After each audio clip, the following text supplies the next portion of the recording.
একবার আমার মনে আছে আজিমপুরে ম্যাটার্নিটি হসপিটালের পাশে একটা মসজিদে নামাজ পড়ছি জোহরের, আমার পাশে এক লোক দাঁড়াইছে ধূমপান করে অভ্যস্ত।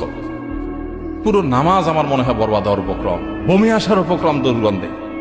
কিন্তু কিভাবে বলি তারে, মাইন্ড করে কিনা, তো বুদ্ধি বাইর করলাম। তার আগে সে আমার পরে দাঁড়াইছে, এক দু রাকাত বোধহয় মিস হয়েছে, সে ওইটা পড়তেছে। আমি সালাম ফিরে তাড়াতাড়ি করে পকেট থেকে কাগজ কলম বাইর করে সুন্দর কথা একটু নসিহত করলাম, ভাই আপনার মুখের যে নর্দমার গন্ধ, কত যে কষ্ট আমার হয়েছিল, যদি আপনার বুঝাতে পারতাম আপনি ওনার ধূমপান ছেড়ে দিতেন। এটা নসিহত করে লিখে কাগজটা তার সামনে রেখে আমি তাড়াতাড়ি দৌড়ে চলে গেছি। যে নসিহত হয়ে গেছে, আমার পিঠও বেঁচে গেছে। অনেক লোক এটা যে অপরাধ এটা জানেই না, সিগারেট খেয়ে ধোঁয়া টানতে টানতে বলে, ভাই জানেন না আমার এই জীবনে কোনোদিন কারোর ক্ষতি করিনি। ছাড়তেছে কি সিগারেটের ধোঁয়া, আর মুখে বলতেছে কি জানেন ভাই জীবনে কারোর কোনো ক্ষতি করি নাই, স্টিল সে ক্ষতি করতেছে ধোঁয়া দিয়া।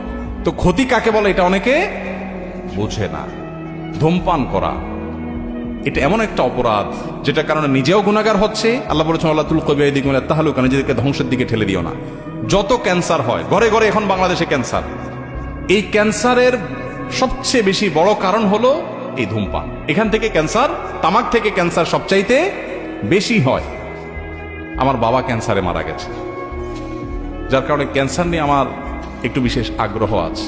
আমি একটু পড়াশোনা করছি, বিভিন্ন ডাক্তারদের কাছে সহযোগিতা চেয়েছি। আমার লক্ষ্য আছে যে দেশে মানুষকে ওয়াজ মাহফিলের ফিল্ডে বা মিডিয়াতে বিভিন্নভাবে স্বাস্থ্য সম্পর্কে সচেতন করা। ঘরে ঘরে আমরা ক্যান্সার হওয়ার মতো কাজ করে বসছি, এর ভিতরে ধূমপান সবচেয়ে বড়। এই জন্য যারা এই কাজটা করছেন তারা নিজেকে নিজে ধ্বংস করছেন। আত্মহত্যার যেরকম অপরাধ, ঠিক একইভাবে ধূমপান করা অপরাধ, কারণ এর মাধ্যমে আপনি নিজেকে ধ্বংস করছেন, স্লো পয়জনিং করছেন।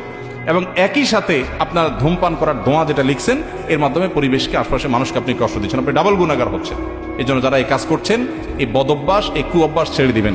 ধূমপানকারীদের মাথা আশেপাশে যারা এটাতে বদভ্যাসে আক্রান্ত, তাদের আশপাশে দাঁড়ানোর মতো অবস্থা থাকে না। নর্দমা থেকে যে দুর্গন্ধ বের হয় মাঝে মধ্যে উৎকট, আমার তো মনে হয় যারা ধূমপান করে এদের মুখের দুর্গন্ধটা তার চাইতেও বেশি।